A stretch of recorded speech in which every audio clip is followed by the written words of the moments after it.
Mesdames et messieurs, bonsoir, bienvenue dans notre émission hebdomadaire Ecofeminisme. Aujourd'hui, notre invitée vient de Bangalore, de l'Inde, et elle est anglophone, donc on va commencer notre émission en anglais.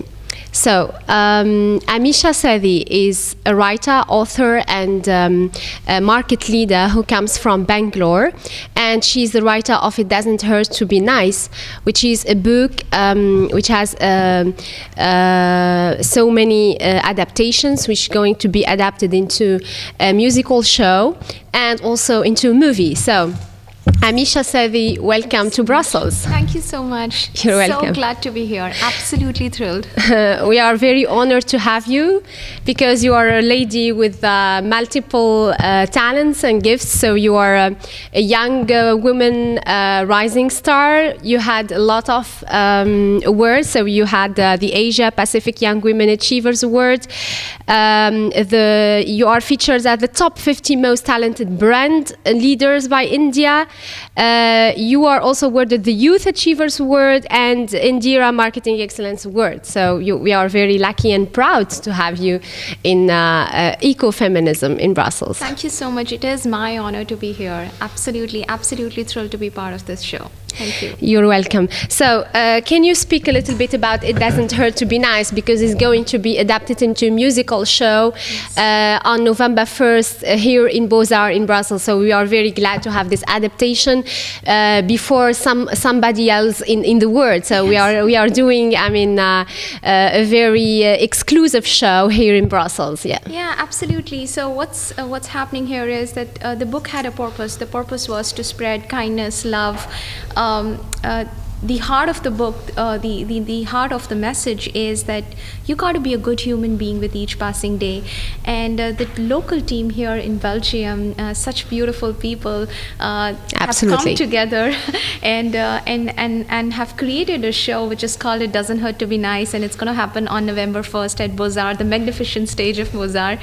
And it's a beautiful amalgam of Bollywood dance, Indian music, theater, and the dramatic representation of the book. I think beyond everything else is the positive energy that we are going to create on the stage. Absolutely. And even if you're able to touch one soul out there, one person out there positively, you're going to find me all smiling and the whole team smiling here. Excellent. So let us speak about this journey of goodness, because as we discussed about the genre of this book, it is a goodness genre. So this is a new genre. We already know that there are multiple genres. Horror books, thriller books. Yes, comedy, romantic comedy, and also feminist genre, but this one is goodness genre. Yes. How a woman could write about goodness? Why do you feel, as a citizen, as a woman, involved in this journey? So, yeah, you're absolutely right. There are amazing, different, diversified genres out there. When I picked up the subject of writing a book which delivers the subtle values of being a good human being, a nicer person from inside, being beautiful inside out, I realized that there are some amazing number of books which are already out there, which are self-help books, which are preachy to a certain extent. But the younger population needs something which is a mix of entertainment, which is a mix of real life experiences, and hence the story of a character called Kiara, who goes through a journey in her life. And one fine day she connects the dots, she connects the experiences, she deciphers the nuances of life to find something more meaningful, the reason why she's living a life. And that had to be delivered in a way that it strikes a chord with the younger population worldwide. And hence this whole goodness genre and a mix of entertainment, a mix of hilarious experiences, so that you can relate to it. You feel that, yes, oh my God, this is exactly what happened with me too. So yeah, that was the intent. And I'm so glad. I'm glad that, it is a different category altogether. On one hand, you feel happy about reading the book, and you feel happy about you read a good story, but at the same time you also learn something out of it. And that is also the intent of the show, that you have a great time, you have an amazing, beautiful evening with your friends and family, or if you want to do it alone, and at the same time you take back something so valuable, something so meaningful, and something so amazingly subtle that you can't see it, but you can feel it. So yeah. Okay, so let us go back to Chiara, the protagonist of It Doesn't Hurt to Be Nice, who is 30-something, and as you said, she connects the dot, and she is in journey of self-discovery, she is in journey of knowledge, and she is a journey of goodness. So do you identify yourself with this young lady? From the bottom of my heart, yes. I feel every word that I have written in the book is from the bottom of my heart, and yes, I do relate to the character a lot. It is so there is an autobiographical element, actually. So every writer, and if you're a true writer, you're going to pour your heart out onto the paper.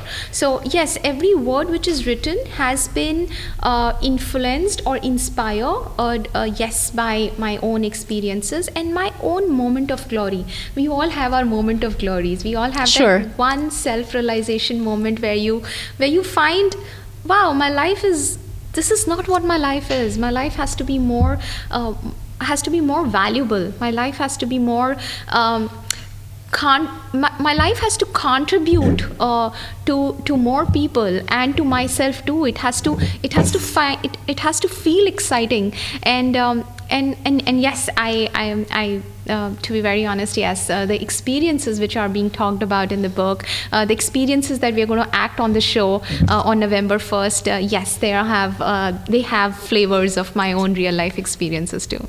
Okay, so why do you think that it's important as a young lady, as a young woman, to take this stand and to speak about goodness and to speak about humanity, as you said, and sharing your own experiences and telling the world to be good to each other and to be nice to each other, and it doesn't hurt to be nice. So there is a message that always being nice is linked to suffering, is linked to self-suppression. So is that the message that you want to transmit to the world? Being nice is not in connection with suffering, with being hurt. No, absolutely. So being nice and being beautiful from inside has nothing to do with suppressing your own desires. It's a profound elevation. It's like evolution, where you realize that whatever is happening around you are like experiences and situations and people that you are coming and meeting, and they'll come and go. The experiences will come and go. The situations will keep changing. But you as a person cannot change. Your beauty inside, your soul, which is absolutely pure, cannot change because of the outer layers of the outer layer of experiences and people that you meet, and the experiences that you encounter. So as a person, you gotta be rock solid from inside, and that rock solid you can be if you have self-control on your inner beauty, if you have self-control on your thoughts, positive thoughts, extremely important. It is very easy to become you do not want to become. But at the end of the day, at the end of your life cycle, you want to be proud of what you are. You want to be proud when, on hindsight, and again I keep saying hindsight to wherever I go, on a hindsight, when you look at yourself in the mirror, let's say there's a back mirror and you look at yourself, you say, wow, I love what I was and I love what I am. So to get to that realm, it's extremely important that you feel nice from within, and you can never feel nice from within, believe you me, unless you are nice to the people around, unless you're genuinely nice to the outside world too. So it's a state of equanimity, it's a state of equilibrium. Yeah. So you said that you have to be solid rock to be a nice person, because forgiving is very difficult sometimes. So you need to make a lot of efforts on yourself and on your environment to forgive and forget. So what's the message that you want to give to people about forgiveness, about loving themselves, about loving the other, about sharing, about mutual sharing? Yeah, absolutely. See, there is a reason we are very different from we as human beings. We are extremely different from other species in the world, Sure. and that is because we have in us something called kindness. We can be kind to people. We can be forgiving to people. We can love, which is the most beautiful feeling on this planet. It is eternal. And nothing can equate the feeling of love. Hatred cannot even touch a person who is loving. So if the kindness is the only way a society can evolve. Look at any ancient civilization. Look at any progressive country in the modern times. If the society is not bonded through a chain, through a strong bond of kindness and love and evolution, it cannot grow. Sure. And similarly, you cannot grow as a person unless you are kind from within. So coming back to the point, it's very important that while you are kind, you are also forgiving and forgetful. Very important word. We can be forgiving. Like from the heart you say that, okay, fine, whatever happened, that's fine. I'm going to move on and I have forgiven the person. But have you forgotten? And have you detached yourself from that situation, from the person which had the flavors of negativity on you at whatever given point in time? So forgiving, I think, is a trait which amazingly strong people in this world have. If you have forgiveness and you add a flavor of being forgetful about it as well, I think like heads off to them, and I hope I get there someday. The epitome of forgiveness, yeah, and that's what we need. That's what we need. We can't be killing each other. Tit for tat, everyone is blind. Yeah, absolutely. So, as we are in this TV show focusing attention on women and especially ecofeminism, which is the title of the show, how about the environment and the planet in It Doesn't Hurt to Be Nice? So the message, because you spoke about the equilibrium, serenity, the human beings, this message of the planet being in peace with ourselves, with the other, and with the non-human other as well, and which means the environment. And we already know that in COP 21 and very recently, India and China took huge steps to stop the pollution of the environment and to promote the environmental consciousness. Yes. So, what's the message of It Doesn't Hurt to Be Nice about the environment? I would say that if you are nice to yourself and if you're nice to people around, why not being nice to the planet too? It's not about just taking from the planet. You got to give back, and the only way to give back is by being slightly more responsible in the things that you do. You can take away as much resources as you can from the planet, but how about taking one day and say that, okay, these are the resources I'm going to give back to the planet. Planting a tree, for example, is the smallest thing that you can do in terms of giving back to the planet. Ensuring that you're not hurting, and I'm very consciously using the word hurting here and not using the resources, not hurting the resources of the planet, not misuse it. Pollution is a big issue right now, and everyone is talking about curbing it. What can we do? What measures can we do? But can we be slightly less selfish just by for example, using a public transport versus your own, vehicle? You might just add a little bit. I'm talking from India perspective. I mean, India, we have a lot of air pollution.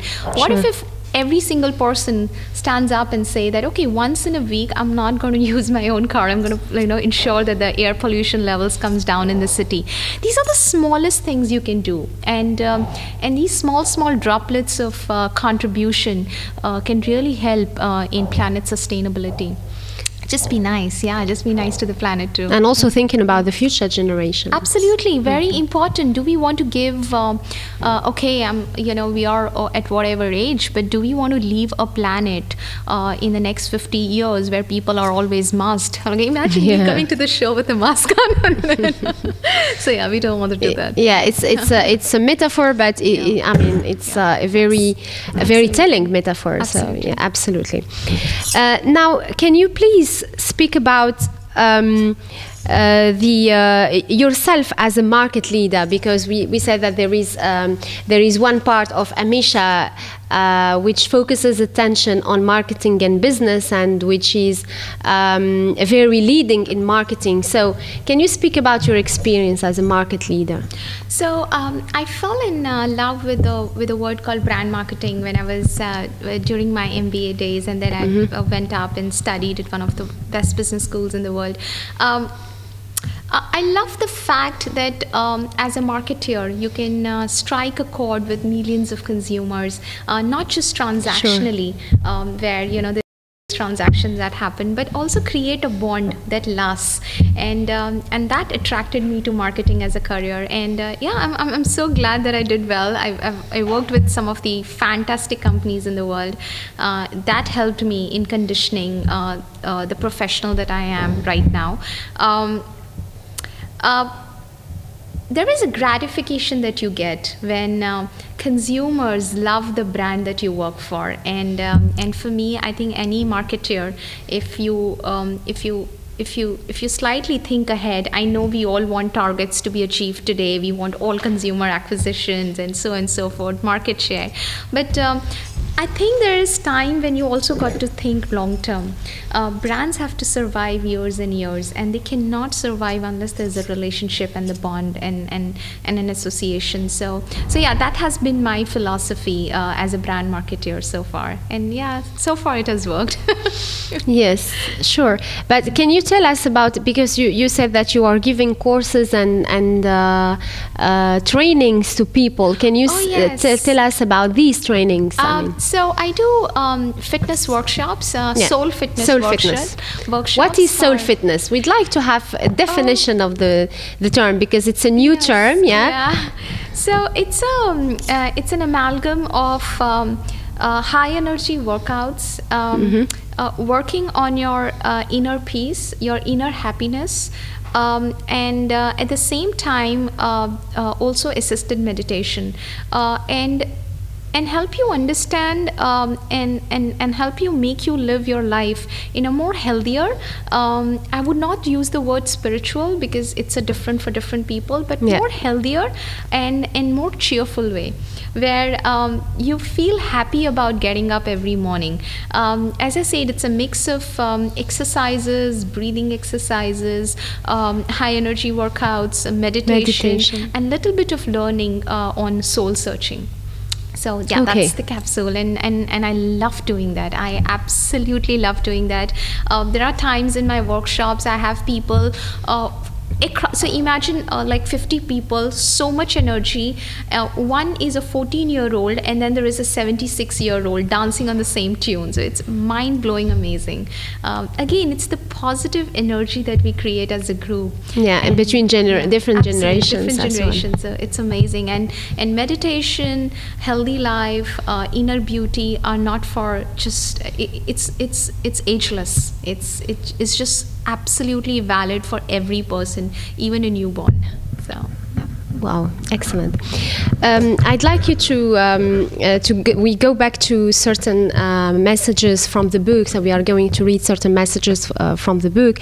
But can you tell me the most striking message that you find in your book? I think the best message that you really identify yourself with as a writer, as an author, as Amisha, as a young lady.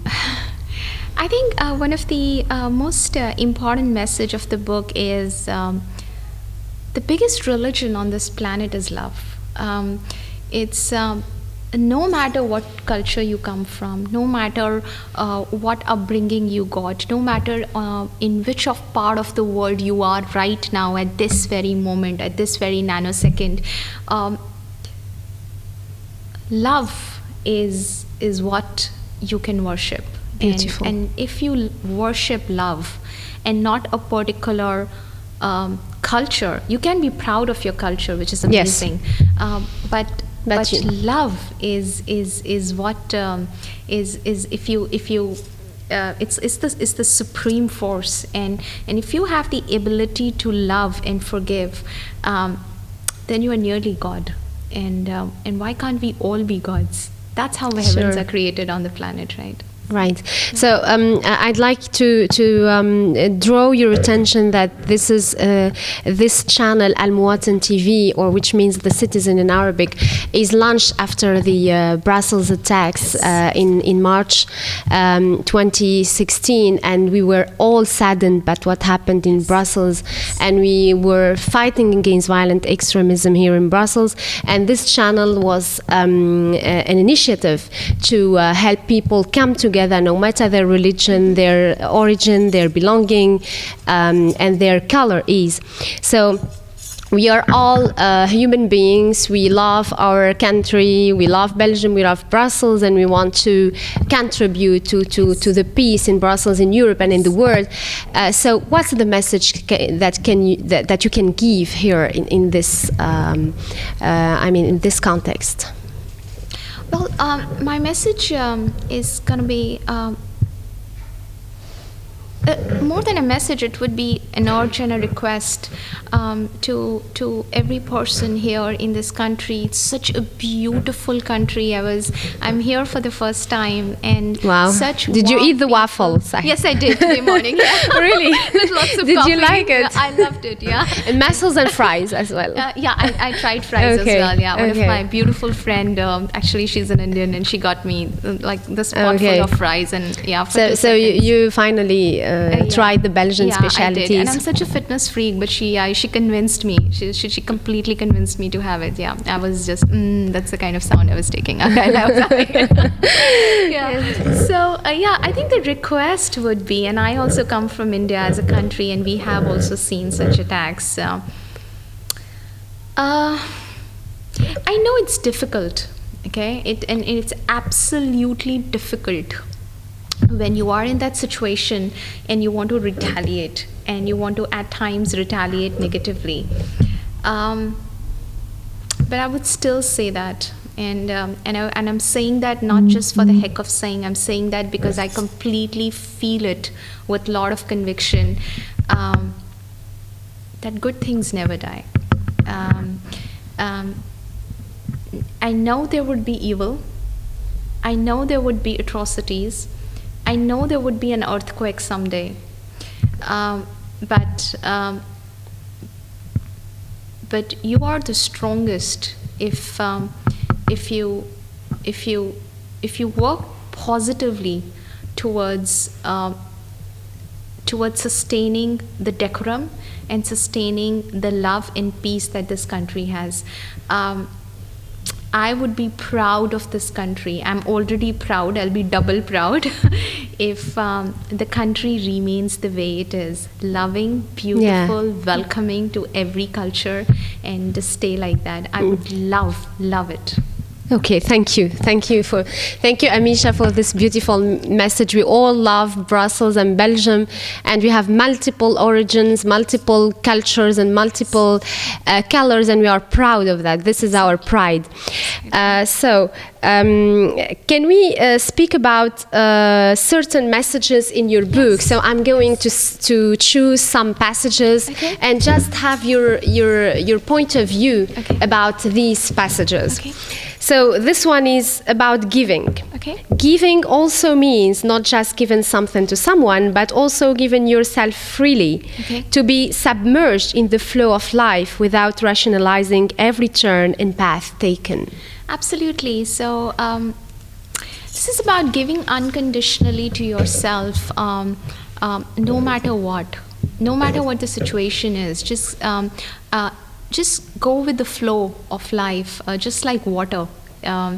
Just give yourself freely. Is what it means. And giving just doesn't mean giving charity and giving any kind of materialistic things to somebody. Giving can be as simple as a beautiful smile when you get up in the morning. I like your smile, by the way. You are a very smiling person, and you are giving us very positive energy here in the studio. Thank you. Thank you. Giving also means genuinely giving blessings to the other person. And if you can do that, you do not have to sometimes say it, but if you feel nice, and if you genuinely give, when I say blessings or wishes coming true for somebody else, imagine, and I'm just asking you to imagine, everyone who's listening to me, imagine there is somebody out there who's wishing exactly for you like that. Imagine that your wishes are coming true because somebody else is beautifully giving blessings to you. That is heaven. Heaven can never be created through buildings and through the materialistic happiness that we think so in this world. Heaven has to be created with a state of mind. Sure. And that is the purity. And if you give unconditionally is when you receive unconditionally. Of course. Some people would say these people are telling us, very unrealistic words, and they are giving us very unrealistic theories, and love does not exist, and peace is impossible, and everything. And as John Lennon says, imagine. So we are just imagining. But how to what extent do we need this message? To what extent do we need the message of love and giving in this bitter world, I think, if I may say? I think it's just a point of view. It's just the perception. When you want to see darkness is when you would see darkness. I was not as wise as I am today. I am not what I was, and it has taken me years to work on myself. And I think if I can work on myself, and if I can inherit these values of kindness, love, passion, compassion, anybody can. So you got to work on yourself. It is like an engine. You got to start it somewhere, and once you start this engine, automatically things happen for you. You don't even have to imagine then. I never thought I'll become a writer. I never thought I'll come and do this interview with you one fine day. But we got to believe in the power of universe, and we got to believe in the power of love. If you got to forget everything that whatever I said in the show, if you have got to remember one thing, then just understand and retain the ability to love. And love, I don't mean just falling in love and a passionate love with your lover, but love the way things are around you, and love the people around you, and love yourself before you love anybody else around you. You got to fall in love with yourself, and for that you got to work on yourself. So. Absolutely. Next message or passage is gonna be this one. Mm-hmm. I like this passage because I know that you have been just like a bird. You emigrated, and you have this rich experience. And as we are in this millennial generation, we are all immigrants, and we are living in this global world. And the world is our home, and the world becomes just like a village. And we have multiple identities and multiple origins. So I like this quotation because you invite your reader to be like a bird. Be like a bird, keep flying high, and never get attached to a tree so much that it clings to your own existence. The bird's real purpose is to fly high. Absolutely. These lines are absolutely close to my heart. if you're a bird, yeah, and the whole idea is to make these seamless connections with a bird whose purpose in life is to fly, right? Similarly, our purpose in life is to live every moment, and not just when you breathe, you got to breathe energy, you got to breathe positivity. So be like a bird which is not detached with smaller things, and I'm really taking this word, consciously using this word, smaller things, irrelevant things in your life, which you feel, and it can be your relationship, it can be one of your manifestations of happiness which has not come through. Whatever that thing is, just be detached. I know when you have it, it's great, it's amazing, enjoy it, live every moment. But if you do not have it, it is fine. Just let it go. Do not fight. No, even if you do not want to let it go, just do not fight. Imagine a bird fighting with a tree. So imagine a bird fighting with a tree rather than flying high. So enjoy your flight. Enjoy flying instead of really fighting it out with a particular tree which is stationed. Do not get attached to a tree. Do not get attached to a particular happiness or sorrow. It can even be a sorrow that you're carrying all your life. Okay, thank you. I'd like you to read us one of your poems, which is it can be the ending message of this beautiful conversation. Thank you. As I Promised God, which is one of the best poems written here in It Doesn't Hurt to Be Nice. Sure. Yes, thank you. Thank you. As I promised God, as I promised to help, as I promised to give, as I promised to live every moment, as I promised to tread only one path, the path of truth and only truth, as I promised to give thanks for anything and everything, as I promised to carry the attitude of gratitude, as I inspire and not conspire, as I smile and make everyone smile, as I create new life and help it grow, as I try not to destroy any being, as I make myself proud, not just by degrees or ranks or money, but by good deeds and spreading joy around, as I consider all equal no matter who, as I promise not to fear no matter what happens, as I believe in myself and every life on this planet, as I promise to be kind, as I realize that good deeds never die, as I only spread energy that is positive, as I love and only love above all, and as I try to reach the infinite inside myself, I promise to be a good human being with each passing day. Thank you. Very beautiful message. Thank you for this ending message. We just want to know about your latest news. So I think that you are writing a second book after It Doesn't Hurt to Be Nice. So yes. Just tell us about this this new book. So please. This book is called Love is Simple. But why do we make it complicated? It touches the beautiful nuances of love and how love is the most treasured and the most amazing feeling. You'll be the luckiest person on this planet if you feel true love, if you encounter true love.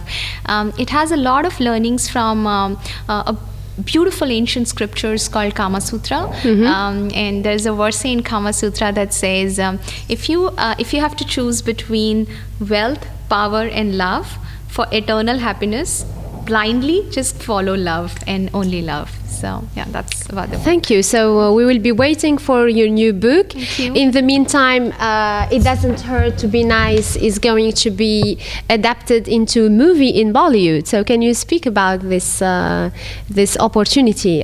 Yes, it's at a very, very infant stage right now. Yes, we are working towards it. And yeah, I hope with everybody's blessings, it comes through one fine day and I'm able to show it to everybody and talk about it one day. Yeah, sure. Do a screening. We're happy to receive you with the whole with the whole team. Thank you so much. But for now, I'm super duper excited about the show that the team have put together on November 1st at Bozar. I really request you if you can take out some time and join us there. I really hope it's gonna be a lovely evening, and we'll put up a good show for you. Sure. Thank you, Amisha. Keep on working. Keep on inspiring us. Keep on spreading love, happiness, and gratitude. You are such an amazing lady. Very happy and honored to have you here in our show, Ecofeminism. Ladies and gentlemen, please don't forget to go to Beaux-Arts on November 1st to follow It Doesn't Hurt to Be Nice. We are waiting for you there, and we're looking forward to see you next week. Thank you very much for your attention, and see you next week.